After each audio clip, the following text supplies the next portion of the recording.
ஒரு ஊரில் ஒரு ஆள் இருந்தான், தையல் கடை வச்சிருந்தான். அவங்கிட்ட ஒருத்தன் ஒரு சட்டை துணி எடுத்து கொடுத்து தைக்க சொல்லியிருந்தான். வர்ற சனிக்கிழமை வா வந்து வாங்கிட்டு போ அப்படின்னு அவன் சொல்லியிருந்தான். அதே மாதிரி இவன் வந்தான்.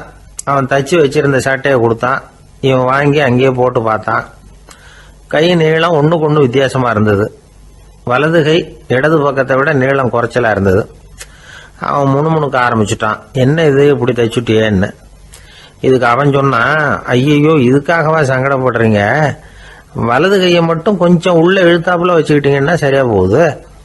மற்றபடி அந்த சட்டையில் உள்ள கலை அம்சத்தை கவனிங்க, எவ்வளவு அற்புதமாக தைச்சிருக்கேன் பாருங்க. ஒரு சின்ன குறைய இப்படிலாம் பொருட்படுத்த வேண்டியதில்லை. நான் சொன்னது மாதிரி கையை கொஞ்சம் உள்ள இழுத்தது மாதிரி வச்சுக்கிட்டு நடந்து போங்க, ஜோரா இருக்கும் அப்படின்னா. அவனும் யோசிச்சு பார்த்தான். சரியான யோசனையாக தான் தோணுச்சு.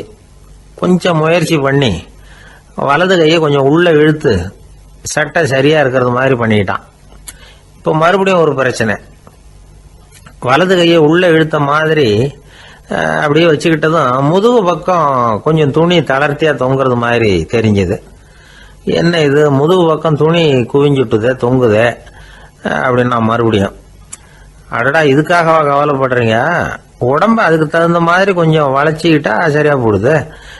இதுக்காக அந்த அழகான தையலை பிரித்து அதில் உள்ள கலை அம்சத்தை கெடுக்கிறதுக்கு என் மனசு இடம் தரல. எவ்வளவுக்கு தளர்த்தியா இருக்கோ அவ்வளவுக்கு கொஞ்சம் உடம்ப வளைச்சி அப்படி குனிஞ்சது மாதிரி போங்க போதும் அப்படின்னா.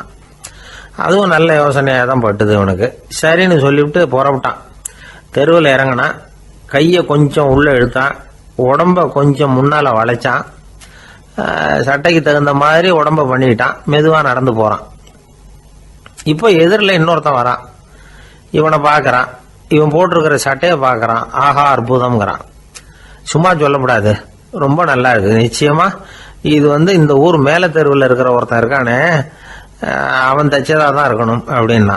இதை கேட்டதான் அவனுக்கு ஆச்சரியம். எப்படி அவ்வளவு கரெக்டா கண்டுபிடிச்சிங்க அப்படின்னு கேட்டிருக்கான். இதுக்கு அந்த வழிபோக்கன்னு சொன்னானா, அவன் ரொம்ப கெட்டிக்காரன். உங்களை மாதிரி உடம்பும் கையும் வளைஞ்சு போன ஒரு ஆசாமிக்கு அவனை தவிர வேற யாராலேயும் இவ்வளவு பொருத்தமான ஒரு சட்டையை தைக்க முடியாது அப்படின்னானா. பாருங்க, அவனுக்காக இவன் அனுசரிக்க போய் இவனோட நிலைமை எப்படி ஆயிடுது பாருங்க. இதே மாதிரி தான் சில சடங்குகளும் சம்பிரதாயங்களும் நம்மளை கோமாளி ஆக்கி விட்டுரும். எதுவா இருந்தாலும் அதுல அறிவுபூர்வமான அணுகுமுறை அவசியம். ஒரு நர்ஸ் அவசரமா ஓடி டாக்டர் கிட்ட சொல்லிச்சான், டாக்டர் ஒரு தப்பு நடந்து போச்சு, 10ஆம் நம்பர் பெட்ல இருக்கிற பேஷண்ட்டுக்கு காலில் ஆபரேஷன் பண்றதுக்கு பதிலாக கையில் ஆபரேஷன் பண்ணி விட்டீங்க. கை ஆபரேஷன் பண்ணிக்க வேண்டிய ஆள் 7ஆம் நம்பர் பெட்ல இருக்கார் அப்படின்னு தான். அதுக்கு ஒரு பதட்டப்படாம சொன்னாராம், பரவாயில்ல இவரை தூக்கி 7ஆம் நம்பர் பெட்ல போட்டுரு அப்படின்னாராம். ஒரு சன்னியாசி அவரு ஒரு நாள் ஒரு கனவு கண்டாராம். அந்த கனவுல அவர் சொர்க்கத்துக்கு போறார். அங்க ஒரு பெரிய திருவிழா நடந்துகிட்டு இருக்குது. எங்க பார்த்தாலும் அலங்கார வளைவுகள், வண்ணமயமான விளக்குகள், பாதைகள் பூரா மலர்கள், எல்லா கட்டடங்களும் ஒளிமயம். அவ்வளவு கோலாகலமா பிரம்மாண்டமா அந்த திருவிழா நடந்துகிட்டு இருக்குது. அது என்ன திருவிழாங்கிறது இந்த சன்னியாசிக்கு புரியல. அங்க எதிரில் வந்துகிட்டு இருந்த ஒருத்தரை நிறுத்தி, என்ன விசேஷம் இங்க அப்படின்னு விசாரிச்சாராம். உனக்கு தெரியாத விஷயம், இன்னைக்கு இறைவனுக்கு பிறந்த நாள், அதை தான் எல்லாரும் சேர்ந்து கொண்டாடுறோம். இதுக்காக பிரம்மாண்டமான ஊர்வலம் ஒன்று வரப்போகுது. இறைவனே அந்த ஊர்வலத்தில் கலந்துகிறார் அப்படின்னார் அவர். உடனே அந்த சன்னியாசி ஒரு மரத்து நிழல்ல ஒதுங்கி நின்றுக்கிட்டார். ஊர்வலம் வந்துகிட்டு இருக்குது. முதல்ல ஒரு குதிரை வந்துகிட்டு இருக்கு. அது மேல ஒருத்தர் உட்காந்துருக்கிறார். அவருக்கு பின்னாடி நிறைய பேர் கூட்டமா வந்துகிட்டு இருக்கிறாங்க. இவ்வளவு கூட்டம் இவர் பின்னாடி வருதே, யார் இவரு அப்படின்னு கேட்டார். ஒரு மதத்தின் பெயரை சொல்லி இவர் அந்த மதத்தின் தலைவர், அவரை பின்பற்றுகிற மக்கள் கூட்டம் பின்னாடி வந்துகிட்டு இருக்குது அப்படின்னு விவரம் சொல்லியிருக்கிறாங்க. இவங்களுக்கு அடுத்தபடியா இன்னொரு குதிரையில ஒருத்தர் வந்துகிட்டு இருக்கிறார். அவருக்கு பின்னாடி ஏகப்பட்ட கூட்டம். இவர் யாருங்க அப்படின்னு கேட்டிருக்காரு சன்னியாசி. அங்க இருக்கிறவங்க விவரம் சொல்லியிருக்கிறாங்க. இன்னொரு மதத்தின் பெயரை சொல்லி இவர் அந்த மதத்தினுடைய தலைவர், அவர் வழியை பின்பற்றுகிறவர்கள் அவர் பின்னாடி கூட்டமா வந்துகிட்டு இருக்கிறாங்க அப்படின்னு இருக்காங்க. இப்படி ஒவ்வொருத்தரா குதிரை மேல வந்துகிட்டே இருக்கிறாங்க. அவங்கள பின்பற்றியும் ஒவ்வொரு கூட்டம் வந்துகிட்டே இருக்குது. அந்த பெரிய ஊர்வலம் அது பாட்டுக்கு போய்கிட்டு இருக்குது. கடைசியாக அது முடிஞ்சது ரொம்ப நேரம் கழிச்சு. அதுக்கப்புறம் கொஞ்சம் நேரம் கழித்து ஒரு வயசான ஆள் குதிரை மேலே வந்துக்கிட்டு இருக்கிறார். ஆனால் அவருக்கு பின்னாடி யாருமே இல்லை. அவர் பரிதாபமாக தனியாக வந்துக்கிட்டு இருக்கிறார். அவர் அந்த ஊர்வலத்தை சேர்ந்தவரா இல்லையாங்கிறதே தெரியல. இவர் யார், இவர் ஏன் இப்படி தனியாக வந்துக்கிட்டு இருக்கிறார் அப்படின்னு கேட்டிருக்கார் அந்த சன்னியாசி. என்னது இப்படி கேட்குறீங்க? இவர் தான் கடவுள், இவருக்காக தான் இன்னைக்கு இந்த ஊர்வலமே நடக்குது, இவருக்கு தான் இன்னைக்கு பிறந்த நாள், முன்னாடி போகிற ஊர்வலம் பூரா இவருடைய பிறந்த நாளை கொண்டாடுறதுக்காக தான் அப்படின்ட்டுருக்காங்க. இதை கேட்டதும் அந்த சன்னியாசிக்கு திடுக்குன்னு தூக்கி போட்டிருக்கு. இது வரைக்கும் கனவு கண்டுகிட்டு இருந்தவர் முடிச்சுக்கிட்டார். அதுக்கப்புறம் தான் யோசிச்சு பார்த்துருக்கார். உண்மைதான், மக்கள் எல்லாரும் பக்தி மார்க்கத்தில் போகிறதா நினச்சிக்கிட்டு பாதம் மாறி போயிட்டு இருக்கிறாங்க. கடவுளை பின்பற்றுவதாக நினைக்கிறாங்க பக்தர்கள். ஆனால் கடவுளுக்கு பின்னாடி யாருமே இல்லை. இன்னமும் இயல்பாக இதை பற்றி யோசிச்சு பார்த்தா உண்மைக்கு பின்னாடி தான் நான் போய்கிட்டு இருக்கேன் அப்படின்னு நிறைய பேர் சொல்கிறாங்க. ஆனால் அந்த உண்மை அனாதையாக போய்கிட்டு இருக்குது. அப்படி ஆயிட்டுது உலகம். இந்த காலத்துலேயும் ஒரு ஊர்வலம், ஒரு பெரிய மனுஷருக்கு பிறந்த நாள் விழா. அவர் குதிரை மேலே ஏறி முன்னாடி போயிட்டு இருக்கிறார். அவருக்கு பின்னாடி ஒரு 100 பேர் தொண்டர்கள் அவங்க பாட்டுக்கு போகிறாங்க. எல்லாம் பணம் கொடுத்து ஏற்பாடு பண்ணவங்க, எல்லாம் பணம் வாங்கிட்டு முன்னாடி போயிட்டு இருக்கிறாங்க. கொஞ்சம் தூரம் நடந்ததும் கால் வலிக்க ஆரம்பிச்சுட்டுது. ஒவ்வொருத்தரும் அப்படியே ஒதுங்க ஆரம்பிச்சிட்டாங்க. அதான் முன்னாடியே பணம் கிடைச்சிட்டுதே, இனிமேல் ஒதுங்கினா என்னன்னு ஒதுங்கிட்டாங்க. ஒரு கட்டத்தில் குதிரையில் போகிறவர் தற்செயலாக திரும்பி பார்க்குறாரு, பின்னாடி யாருமே இல்லை, எல்லாரும் ஓடி போயிட்டாங்க. ஒரே ஒரு ஆள் மட்டும் ரொம்ப விசுவாசமாக பின்னாடி நடந்து வந்துக்கிட்டு இருந்தான். ஏன்ப்பா நீ மட்டும் வந்துக்கிட்டு இருக்கிறியே, நீ வீட்டுக்கு போகலையான்னு கேட்டிருக்காரு அவர். நீங்கள் அந்த குதிரையையும் அதுக்குள்ள வாடகை பணத்தையும் கொடுத்துட்டீங்கன்னா நானும் போயிடுவேன் அப்படின்னு நானும். இந்த ஆள் தான் மட்டும் வாழ்ந்தா போதும் அப்படின்னு நினைக்கிறவங்களும் உண்டு. தானும் வாழணும், அடுத்தவங்களும் வாழணும் அப்படின்னு நினைக்கிறவங்களும் உண்டு. முதல்ல சொன்ன வகையை சேர்ந்த மனிதர்கள் எப்படி தெரியுமா? எப்படியாவது தான் மட்டும் வாழ்ந்தால் போதுங்கிற நினைப்பு தான் எப்போ அவங்களுக்கு இருக்கும். தங்களுடைய வளர்ச்சிக்கு எது தடையாக இருந்தாலும் சரி, யார் தடையாக இருந்தாலும் சரி, அதை அழிச்சுட்டு தான் மறுவேலை பார்ப்பாங்க. அவங்கெல்லாம் பாவ காரியங்களுக்கு தயங்குறதே இல்லை. அப்படிப்பட்ட வாழ்க்கை அவங்களுக்கே இடைஞ்சல அமைஞ்சு விடுறது உண்டு. அதை விளக்கிறதுக்கு ஒரு கதையும் உண்டு. ஒரு ஊரில் அப்படிப்பட்ட ஆள் ஒருத்தன் இருந்திருக்கான். நிறைய பாவங்களை செஞ்சவன். அதன் காரணமாக நரகப்படுகொழியில் விழுந்துட்டான். நரகப்படுகொழிங்கிறது ஒரு பெரிய கிணறு மாதிரி. ஏற்கனவே பாவம் செஞ்சவங்க நிறைய பேர் அதில் விழுந்து கிடக்குறாங்க. உள்ள ஏகப்பட்ட சத்தம், எல்லாம் அந்த பாவாத்மாக்கள் போடுற சத்தம். இப்போ விழுந்தானே இவனும் சத்தம் போட்டான். இவன் போடுற சத்தம் கொஞ்சம் அதிகமாக கேட்டுது. இந்த கிணத்துக்கு பக்கத்தில் புத்தர் உட்காந்துருக்கிறார். அவர் காதில் இவன் போடுற சத்தம் விழுந்தது. உடனே அந்த கிணத்தடிக்கு போனார், குனிஞ்சு பார்த்தார். சாமி என்னை காப்பாற்றுங்க அப்படின்னு கத்தனா இவன். புத்தர் அவனை கொஞ்சம் கவனித்து பார்த்தார். மனித சமுதாயத்துக்கு அவன் என்னென்ன கெடுதல் பண்ணியிருக்கிறாங்கிற விவரம்லாம் அவர் மனக்கண்ணில் தெரிஞ்சுது. அவருக்கு எல்லாம் புரிஞ்சு போச்சு. இருந்தாலும் அவனை காப்பாற்றுறதுக்கு ஏதாவது வழி உண்டா அப்படின்னு யோசிச்சார். அவன் தன்னுடைய வாழ்நாளில் ஏதாவது நல்லது செஞ்சிருக்கானா அப்படின்னு பார்த்தார். ஒரே ஒரு சமயம் அவன் தன்னுடைய காலடியில் மிதிபட இருந்த சிலந்தியை மிதிக்காமல் தாண்டி போயிருக்கிறான். இந்த ஒரு காரியத்துக்காக அவனை கரையேற்ற முடியுமா அப்படின்னு நினைச்சார். அவ்வளவுதான். உடனே அவர் கையில் ஒரு சிலந்தி உட்காந்துதான். அதுகிட்ட இருந்து நூல் இழை வெளிவர ஆரம்பிச்சது. அந்த நூல் இழை கிணற்று ஆழம் வரைக்கும் அப்படியே நீண்டுகிட்டே போச்சான். புத்தர் பார்த்தார். இந்த நூலை பிடிச்சிக்கிட்டு மேலே ஏறி வா அப்படின்னார். என்னங்க சொல்றீங்க, இந்த சிலந்தி நூல் என்ன தாங்குமான்னு கத்தனான்.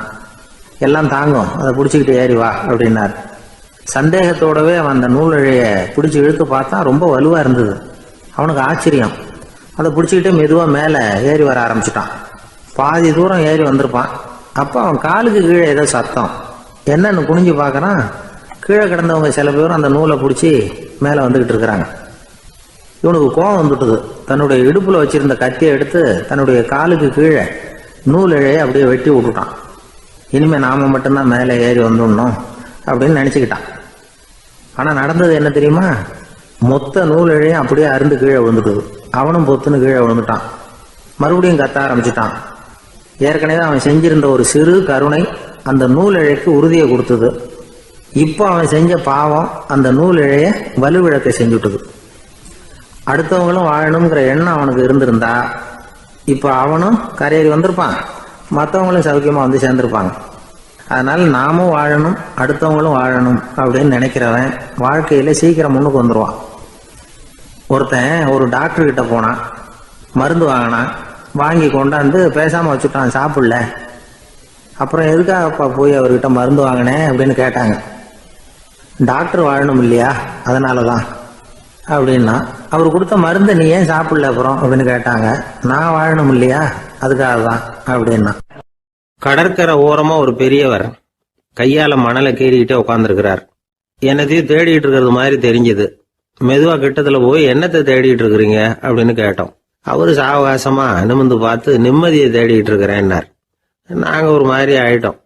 இருந்தாலும் சமாளிச்சுக்கிட்டு, சார் மணல்ல கிழிஞ்சல் தான் கிடைக்கும், நிம்மதி கிடைக்காது அப்படின்னோம். சரி, இன்னைக்கு வசமா நம்ம கிட்ட ஒரு ஆள் மாட்டிக்கிட்டார் அப்படின்னு நினைச்சு அவர் பக்கமா போய் உட்காந்துக்கிட்டு கதை சொல்ல ஆரம்பிச்சிட்டோம். ஒரு பெரிய மன்னர் இருந்தார். அவருக்கு எல்லா வசதியும் இருந்தது. இருந்தாலும் ஒரே ஒரு குறை. அது என்னன்னா நிம்மதி இல்லைங்கிற குறை. அரண்மனையில தினமும் கலை நிகழ்ச்சி, நாட்டியம் எல்லாம் நடந்துகிட்டு தான் இருந்தது. இருந்தாலும் நிம்மதி இல்லை. சரி, நிம்மதி எங்க கிடைக்கும் அப்படின்னு தேட ஆரம்பிச்சார். உடனே அதுக்கான முயற்சிகள்ல தீவிரமா இறங்கினார். நாட்டில் உள்ள தத்துவ மேதைகளை எல்லாம் கூப்பிட்டுட்டு வர சொன்னார். எல்லாரும் வந்து சேர்ந்தாங்க. அவங்கள பார்த்து நிம்மதி எங்க இருக்குது அப்படின்னு விசாரிச்சார். அவங்களுக்கு அது தெரிஞ்சா ஏன் இப்படி ராஜா முன்னாடி வந்து நின்றுட்டு இருக்க போறாங்க? ராஜாவோட கேள்விக்கு ஒவ்வொருத்தரும் ஒவ்வொரு மாதிரி விளக்கம் கொடுக்க ஆரம்பிச்சிட்டாங்க. எந்த பதிலும் ராஜாவுக்கு திருப்தி அளிக்கக்கூடிய அளவுக்கு இல்லை. சரி, போயிட்டு வாங்கன்னு சொல்லி அவங்கள எல்லாம் அனுப்பி வச்சுட்டார். ஒரு நாள் அவர் மாளிகையில உப்பருகையில நின்றுட்டு இருக்கிறார். அந்த சமயத்துல தெருவில் ஒரு பிச்சைக்காரன் ரொம்ப உல்லாசமா பாட்டு பாடிக்கிட்டே போயிட்டு இருக்கிறான். குரல்ல ஒரு சந்தோஷம், நடையில ஒரு மிடுக்கு. அவங்ககிட்ட கொஞ்சம் கூட கவலை இருக்கிறதா தெரியல. உடனே ராஜா அதை பார்த்தார். ஏவலாளிகளை கைதட்டி கூப்பிட்டார். உடனே ஓடி போய் அந்த பிச்சைக்காரனை இங்க அழைச்சிட்டு வாங்கன்னு உத்தரவு போட்டார். இவங்க உடனே ஓடி போய் அவனை கூப்பிட்டாங்க. அரண்மனைக்கு வாழ்ந்தாங்க. அவன் வரல. அரண்மனைக்குள்ள அடி எடுத்து வைக்க மாட்டேன்னு சொல்லிவிட்டான். ராஜா கிட்ட விஷயத்தை சொன்னாங்க. அவருக்கு ரொம்ப ஆச்சரியம், இப்படி ஒரு ஆள் இருக்கிறானா அப்படின்னு. சரி, அவன் என்னதான் சொல்றான் அப்படின்னு விசாரிச்சார். இவங்க மறுபடியும் தெருவுக்கு போய் கேட்டாங்க. என்ன பார்க்கணும்னா ராஜா விருப்பப்பட்டாருன்னா அவரை வேணும்னா இங்க வர சொல்லுங்க அப்படின்னு சொல்லிவிட்டான். அதை ராஜா கிட்ட சொன்னாங்க. அவருக்கு கோபம் வரல. இவ்வளவு சுதந்திர உணர்வோடு இருக்கிறவன் சாதாரண ஆளா இருக்க முடியாது அப்படின்னு நினைச்சார். உடனே கிடுகிடுன்னு இறங்கி தெருவுக்கு வந்தார். பிச்சைக்காரங்கிட்ட போனார். நீ கவலைப்படாம சந்தோஷமா பாடிட்டு போறியே, அது எப்படி முடியுது உன்னால அப்படின்னு கேட்டார்.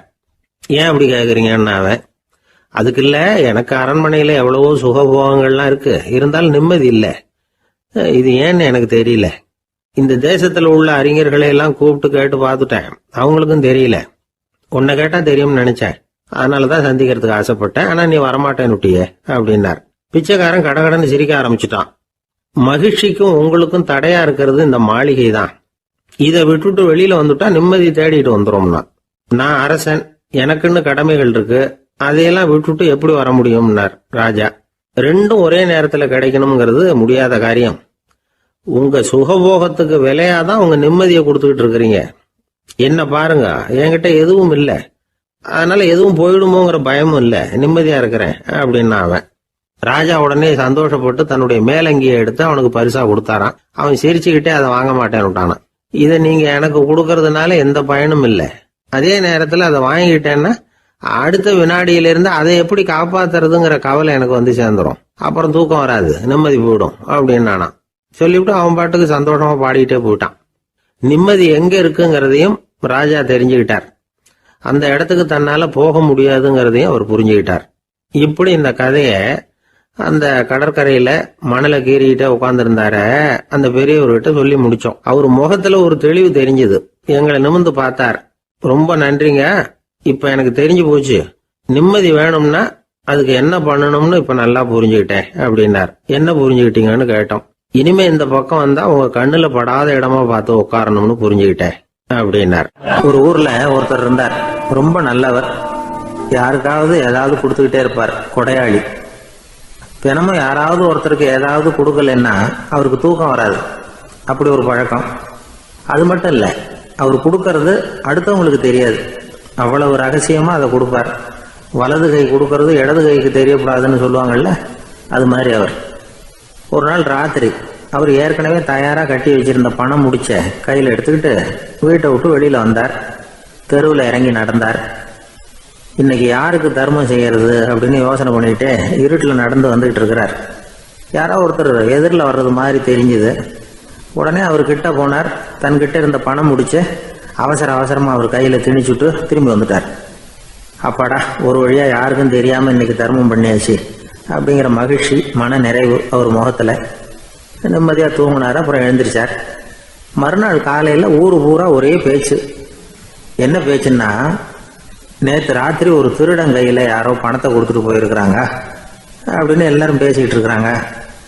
இதை கேள்விப்பட்டதும் அந்த பெரியவருக்கு ரொம்ப வருத்தமாக போச்சு.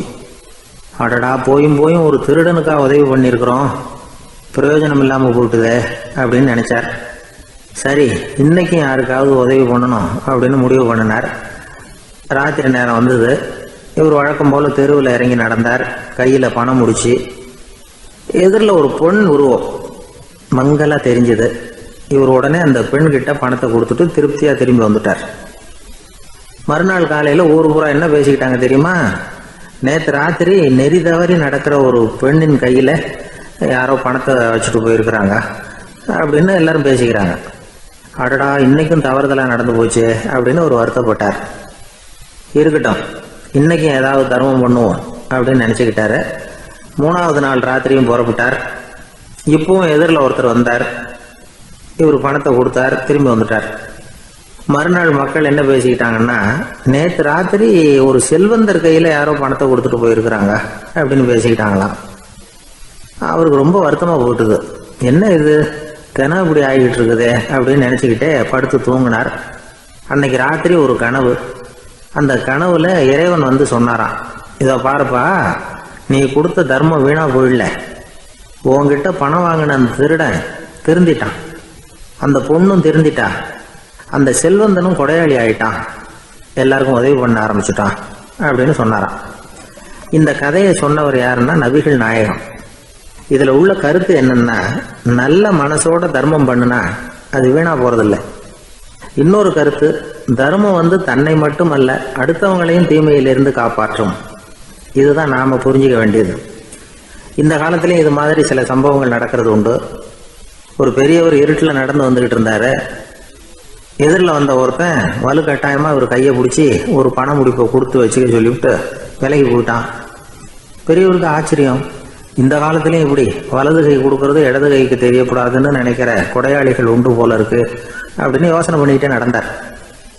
கொஞ்சம் தூரம் போயிருப்பாரு. அதுக்குள்ள அதே ஆள் திரும்பி வந்தான். கொடுத்த பண முடிப்பை திருப்பி கொடுங்க அப்படின்னு கேட்டு வாங்கிட்டான். இவருக்கு ஒன்றும் புரியல. ஏன் இப்படி பண்ணுறேன்னார். அது ஒன்றும் இல்லைங்க, கொஞ்ச நேரம் இதை உங்ககிட்ட கொடுத்து வச்சிருந்தேன், அவ்வளவுதான் அப்படின்னா. ஏன்னு கேட்டார். என்னை பின்னாடி போலீஸ் தேடிக்கிட்டு வந்துக்கிட்டு இருக்குது, அதுதான் அப்படி பண்ணேன், இப்போ போயிட்டுது, இனிமேல் ஒன்றும் பயமில்லை அப்படின்னு சொல்லிவிட்டு அவன் பாட்டுக்கு நடந்து போகிறான். ஒரு ஊரில் ஒரு ஆள் இருந்தான். அவன் ஒரு நாள் கோயிலுக்கு போனான். கடவுள்கிட்ட வேண்டிக்கிட்டான், எனக்கு ஒரு 1,00,000 ரூபா நீ கொடுத்தா நான் உன் சன்னதியில் ஒரு தேங்காய் உடைக்கிறேன் அப்படின்னு வேண்டிக்கிட்டான். கடவுள் பார்த்தார். உடனே அவன் கண் முன்னாடி தோன்றினார். இந்தா நீ கேட்ட 1,00,000 ரூபாய் அப்படின்னு சொல்லி அவன் கையில் பணத்தை கொடுத்துட்டு மறைஞ்சிட்டார். இவனால் நம்பவே முடியல. இவ்வளவு சுலபமாக கிடைக்கும்னு தெரிஞ்சிருந்தா அனாவசியமாக ஒரு தேங்காய் உடைக்கிறேன்னு வேண்டியிருக்க வேண்டியது இல்லையே அப்படின்னு நினச்சான். இருந்தாலும் வேண்டுதலை நிறைவேற்ற வேண்டியது கடமை. அதுக்காக என்ன பண்ணால், பக்கத்தில் ஒரு கடைக்கு போனான். ஒரு தேங்காயை கையில் எடுத்தான். இது என்ன விலைன்னு கேட்டான். 5 ரூபான்னார் கடையில் இருந்தவர். அதிகமாக இருக்குதே விலைன்னா. அப்படின்னா ஒன்று செய்யுங்க, அடுத்த ஊருக்கு போங்க, அங்கே தென்னந்தோப்பு அதிகம், அதனால் அங்கே இதை விட குறைஞ்ச விலைக்கு கிடைக்கும் அப்படின்னார். சரின்னு அடுத்த ஊருக்கு கிளம்புனான். அங்கே போய் விசாரித்தான். ஒரு தேங்காய் 3 ரூபாய் விலைன்னாங்க. இதுவும் அதிகமாக தெரியுதேன்னா. அப்படின்னா ஒன்று செய்ய, அதோ அந்த ஆற்று ஓரமாக ஒரு தென்னை மரம் இருக்கு பார், அதில் நீயே ஏறி பறிச்சுக்கோ, ஒரு தேங்காய்க்கு 1 ரூபா கொடுத்தா போதும் அப்படின்னார் அந்த தோப்புக்கு சொந்தக்காரரு. இவனுக்கு மரம் ஏற தெரியாது, இருந்தாலும் ஆசை யாரை விட்டுது, விலை சல்லிசாக இருக்குதே. ஆற்று ஓரம் போனால் தட்டு தடுமாறி அந்த மரத்தில் ஏறினா அந்த தென்னை மரம் வளைஞ்சி ஆற்று பக்கம் போய் அப்புறம் நிமிர்ந்து இருந்தது. அதாவது மரத்தின் உச்சி சரியாக ஆற்றுக்கு நடுவில் இருந்தது. ஆற்றுல வெள்ளம் கரைபுரண்டு ஓடிக்கிட்டு இருக்கு. இவன் கடவுள் கொடுத்த 1,00,000 ரூபாயை மடியில் வச்சு இறுக்கி கட்டிக்கிட்டான். உச்சிக்கு போய் காய் பறிக்கிற சமயத்தில் காற்று மழையும் பலமாக கலந்து அடிக்க ஆரம்பிச்சுட்டுது. கால் வழுக்கி விட்டுட்டுது. இவன் சடார்னு ஒரு தென்னை மட்டையை பிடிச்சிக்கிட்டு தொங்க ஆரம்பிச்சிட்டான். கீழே பயங்கரமான வெள்ளம், மடியில் 1,00,000 ரூபா பணம், என்ன செய்கிறதுன்னு தவிக்கிறான். இந்த சமயம் கரையில் ஒரு யானை பாகன் யானையை குளிப்பாட்டிக்கிட்டு இருக்கிறான். அது அவன் கண்ணில் பட்டுது. ஐயா ஒரு உதவின்னு கத்துனான். அவன் என்ன செய்யணும்னு கேட்டான். உன் யானையை மெதுவாக இங்கே அழைச்சிட்டு வா, எனக்கு நேராக கீழே நிறுத்து, என் காலை பிடிச்சி மெதுவாக கீழே இறக்கி விட்டுரு, என் மடியில் இருக்கிற பணத்தில் உனக்கு 10,000 ரூபா தரேன் அப்படின்னா. அவன் பார்த்தான், காலை கையை பிடிச்சா கூட எவனும் இந்த காலத்தில் 10 ரூபாய்க்கு மேலே தரமாட்டேங்கிறான், இவன் காலை பிடிச்சா 10,000 தர்றேங்கிறான் அப்படின்னு யோசனை பண்ணான். உடனே யானையை கொண்டுட்டு போனான். அவனுக்கு நேராக கீழே நிறுத்தினான். அவன் காலை பிடிச்சான். அவ்வளவுதான். அந்த நேரம் பார்த்து யானை மெதுவாக நடந்து அப்பால் போட்டுது.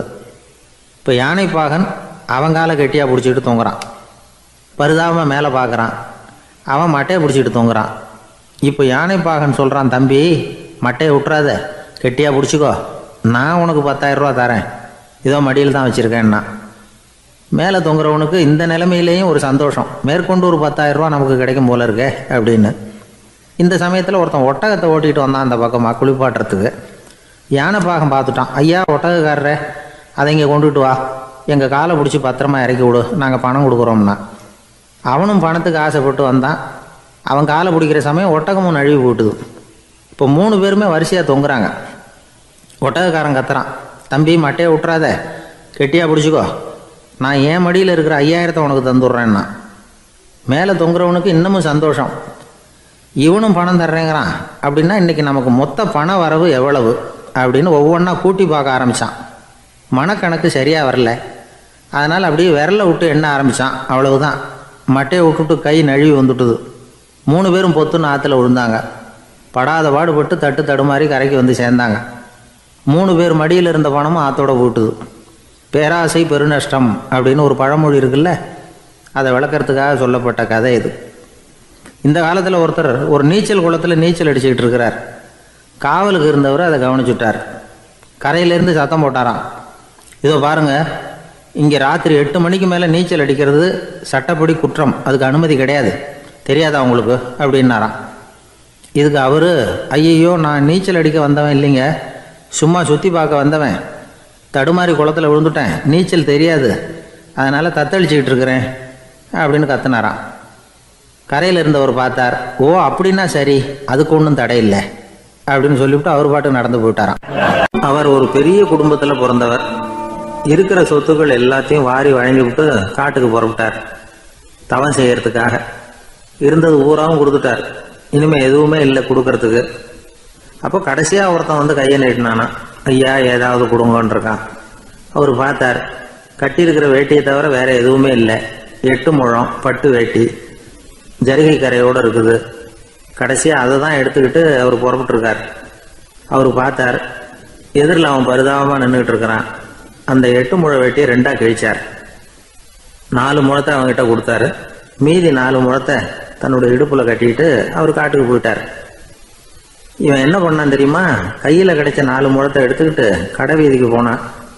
பழைய பட்டு வேட்டி ஜருகை இதையெல்லாம் விலைக்கு வாங்குற வணிகர் ஒருத்தர் இருக்கார். அவர்கிட்ட போனான். இதை விலைக்கு எடுத்துக்கிறீங்களா அப்படின்னு கேட்டிருக்கான். அவர் வாங்கி பார்த்துருக்கார். ஆஹா, இது ரொம்ப அருமையான வேட்டி, விலை உயர்ந்த ஜருகை, இது ஏது உனக்கு அப்படின்னு கேட்டாரான். அவன் நடந்தது சொல்லியிருக்கான். அப்படின்னா ஒன்று செய்ய, இந்த வேட்டியோட இன்னொரு பாதியையும் மெதுவாக வாங்கிட்டு வந்துரு, உனக்கு நிறைய பணம் தர்றேன் அப்படின்னாரான் அந்த வணிகர். இவன் கொஞ்சம் யோசனை பண்ணி பார்த்தான். கொஞ்சம் இருங்க, தான் வந்துவிடுறேன் அப்படின்னு சொல்லிவிட்டு நேராக காட்டுக்கு போனான். அவர் எங்கே இருக்காருன்னு தேடி கண்டுபிடிச்சான். அவர் ஒரு இடத்துல தவக்கோலத்தில் இருக்கிறார். கட்டியிருந்த இடவேட்டியும் அவர் அறியாமல் நழுவி கீழே விழுந்து கிடக்குது. இவனுக்கு ரொம்ப வசதியாக போச்சு. அவரை கேட்க வேண்டிய அவசியமே இல்லை. மெதுவாக சத்தம் போடாமல் அடி மேலே அடி வச்சு நெருங்கினான். அவர் கண்ணை மூடிக்கிட்டு அவர் பாட்டு நின்றுட்டு இருக்கிறார். இவன் மெதுவாக போய் கீழே கிடந்த அந்த துணியை எடுத்துக்கிட்டு சத்தம் போடாமல் திரும்பி நடந்தான். ஒரு 2-3 அடி எடுத்து வச்சிருப்பான். அப்படி ஓட ஆரம்பிக்கிற சமயத்தில் அவன் காலில் கீழே கிடந்த முள்ளு ஒன்று நறுக்குன்னு தச்சு விட்டுது.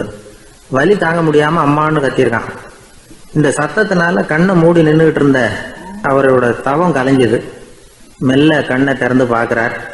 தன் இடையில இருந்த வேட்டி அவன் கையில் இருக்கு. இப்போ அவர் நினைக்கிறார், என்ன நினைக்கிறாருன்னா, இந்த வேட்டி மீது நான் வைத்த ஆசையல்லவா அவனை திருடனாக ஆக்கி விட்டது அப்படின்னு நினைச்சாராம். இந்த வேட்டி மேல நாம வச்ச ஆசை அவனை திருடும்படி ஆக்கி விட்டதே அப்படின்னு நினைச்சாராம். இது எப்பேற்பட்ட மனநிலை அப்படிங்கிறத கொஞ்சம் யோசனை பண்ணி பாருங்க.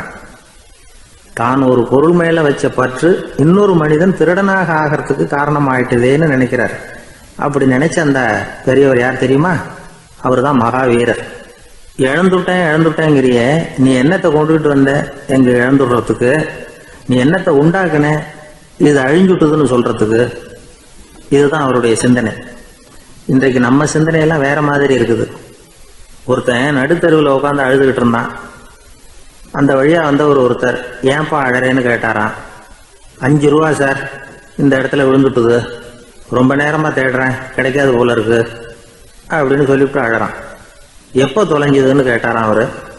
அது எனக்கு தெரியாது சார், பணத்தை தொலைச்சவன் தேடி பார்த்துட்டு போயிட்டான், நான் அவனுக்கு பின்னாடி தேட வந்தவன் அப்படின்னு நானா. இவன் நம்மள மாதிரி ஒரு ஆசாமி, அவன் நம்மள மாதிரியே கற்பனை பண்ணான். அதாவது நாம தான் இந்த உலகத்துல ரொம்பவும் கஷ்டப்படுறோம், மற்றவங்க எல்லாம் சந்தோஷமா இருக்கிறாங்க அப்படின்னு அவன் நினைச்சுக்கிட்டான். அவன் ஒரு நாள் கடவுளை வேண்டிக்கிட்டானா, சுவாமி, இந்த உலகத்துல எவ்வளவோ பேர் இருக்கிறாங்க, ஒவ்வொருத்தருக்கும் ஒவ்வொரு விதமான கஷ்டம் இருக்கலாம், ஒத்துக்கிறேன். இருந்தாலும் எனக்கு அது கொஞ்சம் அதிகமா இருக்கிறது மாதிரி தெரியுது. அதனால நீங்க எனக்காக ஒரு சின்ன உதவி செஞ்சா போதும். அது வேற ஒண்ணும் இல்ல, என்கிட்ட இருக்கிற துயரங்களை இன்னொருத்தர் யாருகிட்டயாவது கொடுத்துருங்க, அவர்கிட்ட இருக்கிற துயரங்களை என்கிட்ட மாத்தி கொடுத்துருங்க. ஒரு மியூச்சுவல் டிரான்ஸ்பர், அவ்வளவுதான். அப்படி பண்ணிவிட்டா போதும் அப்படின்னு வேண்டிக்கிட்டானா. அன்னைக்கு ராத்திரியே அவன் ஒரு கனவு கண்டிருக்கான். வானத்திலிருந்து ஒரு குரல் கேட்டிருக்கு. அது என்ன சொல்லிச்சு தெரியுமா? ஏ ஜனங்களே, எல்லாரும் அவங்க கஷ்டங்களை ஒரு பையில போட்டு எடுத்துக்குங்க, அப்படி எடுத்துக்கிட்டு நேரா இந்த ஊர் எல்லையில இருக்கிற கோயிலுக்கு வந்து சேருங்க அப்படின்னு அந்த குரல். ஆஹா, கடவுள் நம்ம பிரார்த்தனைக்கு சேவை சாய்ச்சுட்டார் அப்படின்னு சந்தோஷப்பட்டான் இவன். உடனே என்ன பண்ணா, தன்கிட்ட இருந்த கஷ்டத்தையெல்லாம் ஒரு சாக்கு பையில போட்டு எடுத்துக்கிட்டான். வீட்டை விட்டு வெளியில வந்தான். தெருவில் இறங்கி நடக்கிறான். அங்க பார்த்தா ஏகப்பட்ட பேர் ஆளுக்கு ஒரு பைய தூக்கிக்கிட்டு கோயிலுக்கு போயிட்டு இருக்கிறாங்க. சில பேர் மூட்டையா கட்டி தலையில சுமந்துக்கிட்டு போயிட்டு இருக்கிறாங்க. இவன் பார்த்தான். இவனுக்கு ரொம்ப ஆச்சரியமா இருந்தது. ஏன்னா எல்லாரும் வச்சிருக்கிற பைய இவன் பைய விட பெருசா இருந்தது. இவன் பை தான் இருக்கிறதுலயே கொஞ்சம் சின்னதா தெரிஞ்சது. இப்ப அவன் மறுபடியும் சாமியை வேண்டிக்கிட்டான், கடவுளே, இப்ப உள்ள சூழ்நிலையை கவனிச்சா என்கிட்ட இருக்கிற பைய பரவாயில்லன்னு தோணுது, அதனால வேற பை எதையும் மாத்த வேணாம், இதுவே பரவாயில்ல, இந்த பையோட திரும்பி வீட்டுக்கு போனா போதும்னு நினைக்கிறேன் அப்படின்னு ஏதோ நினைக்க ஆரம்பிச்சுட்டான். எல்லாரும் கோயிலுக்கு போய் சேர்ந்தாங்க. கோயில்ல அந்த குரல் மறுபடியும் கேட்டுது. எல்லாரும் அவங்கவுங்க பைகளை சோகத்துல தொங்க விடுங்க, திடீர்னு விளக்குகள் அணையும், மணி அடிக்கப்படும், அதுதான் அடையாளம். அந்த சமயத்துல இருட்டுல உங்களுக்கு வேண்டிய பைய நீங்க மாத்தி எடுத்துக்கலாம், தேர்ந்தெடுத்துக்கலாம். வெளிச்சம் இருக்கிறப்பவே உங்களுக்கு பிடிச்ச பைக்கு பக்கமா பார்த்து நீங்க நின்னுக்கலாம் அப்படின்னு சொல்லி விவரம் சொல்லிச்சான் அந்த குரல். அப்படி சொன்னதுக்கு அப்புறம் திடீர்னு விளக்கு அணைஞ்சுது, மணி அடிச்சுது. கொஞ்ச நேரம் கழிச்சு மறுபடியும் விளக்குகள்லாம் எரிஞ்சுது. இப்போ பார்த்தா எல்லாரும் அவங்கவுங்க பையையே கெட்டியா பிடிச்சிட்டு நிக்கிறாங்க. இவனும் அப்படியே நிக்கிறான். இவன் மெதுவா பக்கத்துல நிக்கிறவங்கிட்ட கேட்டானா, ஏன் நீங்க பைய கையிலேயே வச்சிருக்கிறீங்க, செவுத்துல மாட்டலையா அப்படின்னு கேட்டிருக்கான். இல்லப்பா, நீ ஏன் கையிலேயே வச்சிருக்கிறியோ அதே காரணத்துக்காக தான் நாங்களும் வச்சிருக்கிறோம். நம்ம கவலைகளை பத்தி நமக்கு ஓரளவுக்காவது தெரியும், ஆனா மற்றவங்க கவலைகள் நமக்கு பரிச்சயம் இல்லாதவை, பழக்கம் இல்லாதது. அதனால நமக்கு தெரிஞ்ச கவலைகளை சமாளிக்கிறது சுலபம். தெரியாததை சமாளிக்கணும்னா மறுபடியும் ஆரம்பத்தில இருந்து ஆரம்பிக்கணும். அதனால பழைய நண்பர்களோட வாழறது தான் மேல் அப்படின்னு நானான். அதுக்கப்புறம் அவன் தன்னோட பைய போதும்னு வீட்டுக்கு திரும்பி வந்துட்டானான். இது ஒரு பெரியவர் சொல்லி இருக்கிற கதை. அதனால நம்ம கிட்ட இருக்கிற கஷ்டங்கள் தான் பெருசு, அதை இன்னொருத்தங்கிட்ட கொடுத்துட்டு மாத்திக்கலாம் அப்படின்னு நினைக்கிறது தப்பு. இதே மாதிரி இன்னொரு சம்பவம். ஒரு ஊர்ல ஒரு நாள் ராத்திரி ஆகாயத்தில இருந்து கடவுள் குரல் கேக்குது. இந்த ஊர்ல இருக்கிற ஜனங்கள்லாம் கொஞ்சம் கவனிங்க, உங்களுக்கு ஒரு செய்தி. அதாவது இங்க இருக்கிற ஜனங்கள்லயே கொஞ்சம் கூட கவலையே இல்லாத ஆள் யாருன்னு எனக்கு தெரியணும். அதனால எல்லாரும் அவங்க கவலைகளை ஒரு பையில போட்டு எடுத்துக்கிட்டு கோயிலுக்கு வாங்க அப்படின்னாரு கடவுள். உடனே வரிசையா எல்லாரும் வர ஆரம்பிச்சாங்க. எல்லார் கையிலயும் பை இருந்தது, சின்னதும் பெருசுமா. கவலையே இல்லாத ஆள் யாருன்னு தேடினார் கடவுள். ஒரே ஒரு ஆள் மட்டும் கையில எதுவும் இல்லாம வெறும் கையை வீசிக்கிட்டு ரொம்ப ஜாலியா நடந்து வந்துகிட்டு இருந்தான். கடவுள் அவங்க கிட்ட போனார். ஏன்பா உனக்கு கவலையே இல்லையா அப்படின்னு கேட்டார். எனக்கும் சில கவலைகள்லாம் உண்டு அப்படின்னு அவன். எங்க அதெல்லாம்னு கேட்டிருக்க